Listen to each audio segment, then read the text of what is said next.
Yeah, yeah, What you got there, Steve? I see.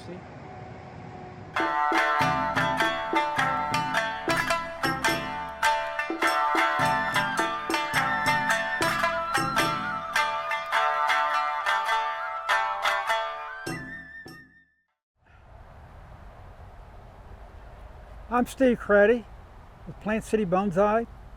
We're celebrating close to our 40th year this year, and I look forward today to showing you a lot of our new products for sale. And I'd like to start by showing you now. First, I'd like to talk about this beautiful, very old ball cypress.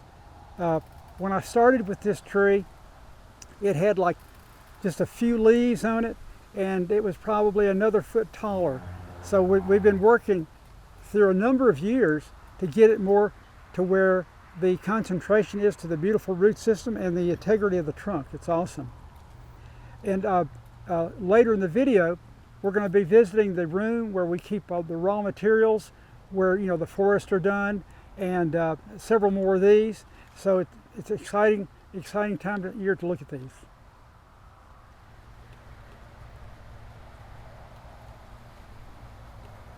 Okay. As we proceed down the walkway, it leads us to the tropical area, which for this year, for the first time ever, we have a very nice selection of tropical bonsai. Follow me.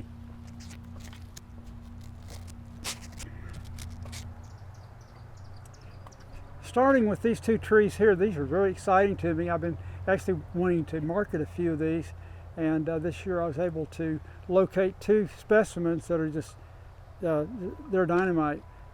This is a sea hibiscus. Its purpose in life is to help for erosion in areas that have lots of erosion on the beaches. But anyway, it's a plant that's fun for a person to work with, because the leaves grow out to be 3 times the size of that. And simply by pruning it, you can control the size of the leaf. So it makes it very, very appealing. So we have a couple of these. Then we move into the more standard willow ficus and a really cool old pot. I'm still crazy about old pottery. I buy them every time I have an opportunity to. Okay. And the next group of trees I would like to talk about, I'm proud of these. They're the green isle banyan trees. And what's so special about those is, compared to the standard ficus, they're a little bit hardier. They don't freak out nearly as much, and they throw out these cool aerial roots if they've come from a nursery that encourages that. And these were definitely in the South Florida situation, so they had every opportunity to grow all these fabulous roots. So each one is unique, and they live.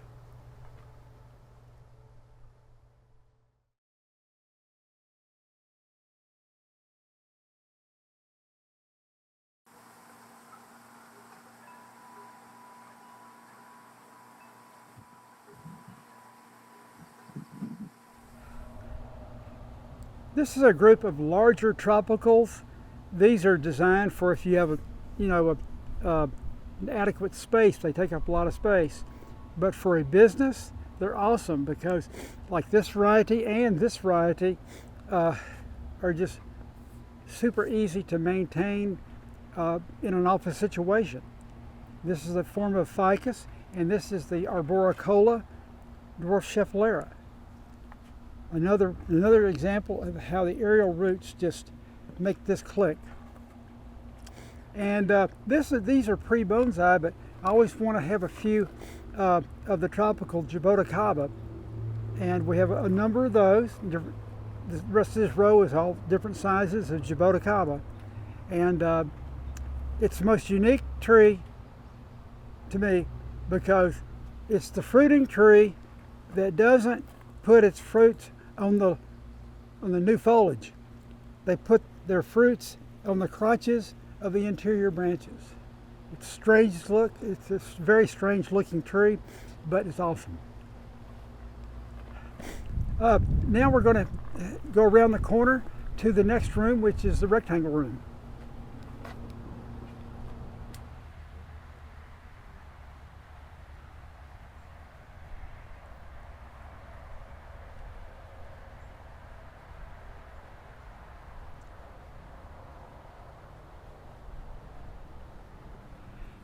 Now that we're in the rectangle area room,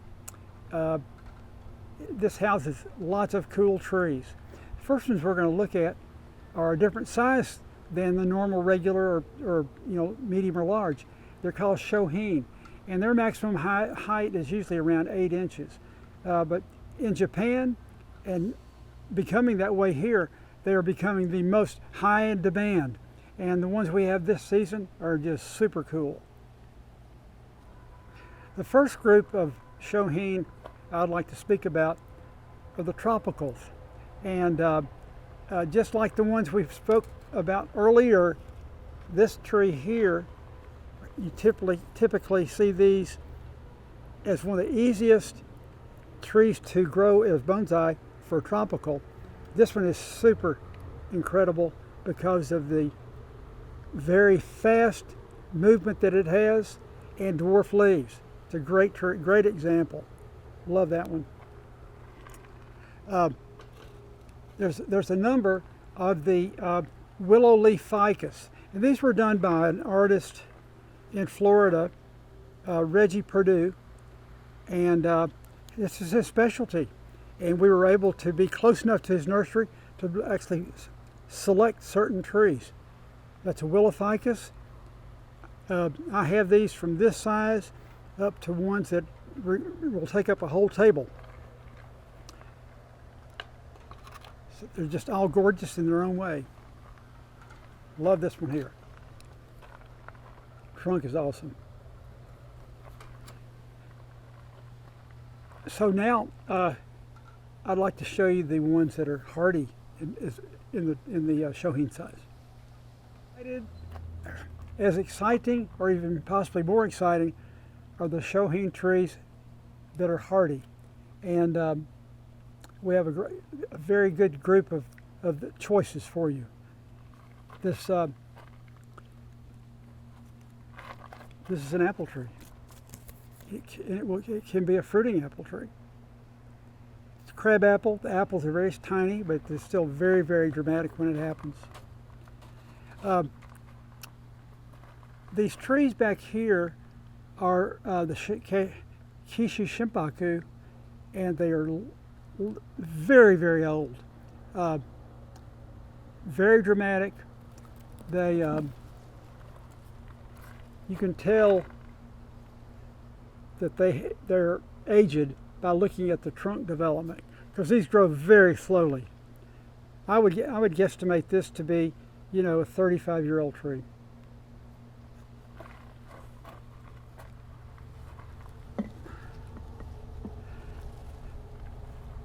These are other examples of the Kishu Shimpaku in the shohin size. Just to show you some variations of the other candidates that we use for shohin bonsai.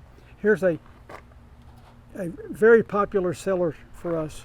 It's the Japanese azalea. It's Rukazan, and it's beautiful in tiny form, and the trunks develop beautifully, and they do it pretty quickly.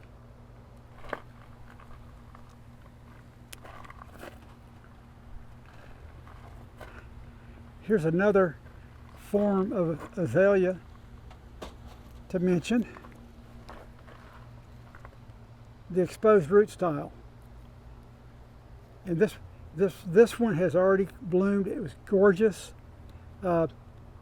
They took this to one higher level by styling it within the exposed root style, which just makes it more and more dramatic and very cool.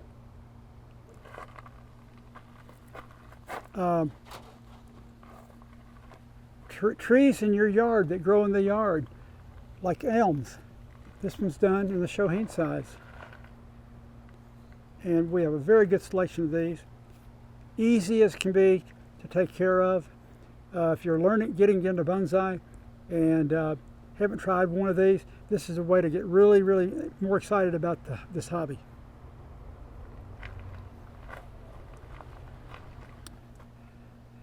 We moved from this rectangle area to visit the Japanese garden. It's full of incredible bonsai trees, and I can't wait to show them to you. This we call our Japanese garden room. It is just packed full of gorgeous things right now. We have any form of Kyushu Shimpaku juniper, and we have so many that we potted early in the spring. So, you know, there's several that are ready for you to take home, and just both the Shimpaku and the Procumbens Nana, and they're awesome. Best showing I've had in years. This next group is my excellent selection of Kyushu Shimpaku from the artist Masaru Ishii.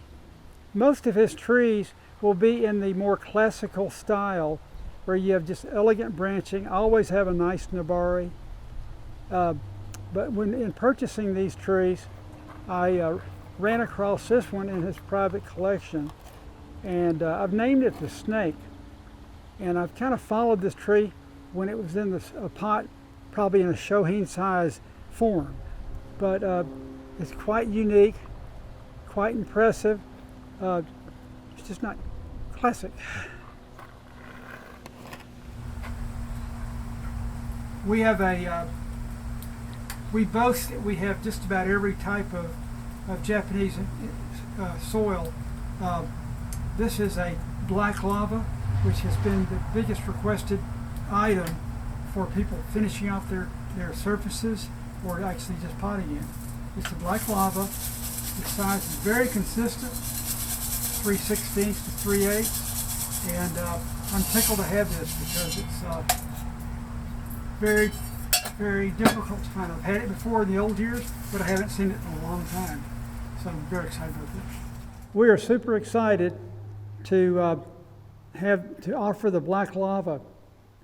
It's been years since we've been able to offer an amount of black lava, and it's nice, clean, consistent sizing, and I have oodles of it now. I'm excited about that. Then I'd like to say thank you for taking the time to view this video. We had fun making it, and I hope it gets across what we have going on here, which is something very exciting.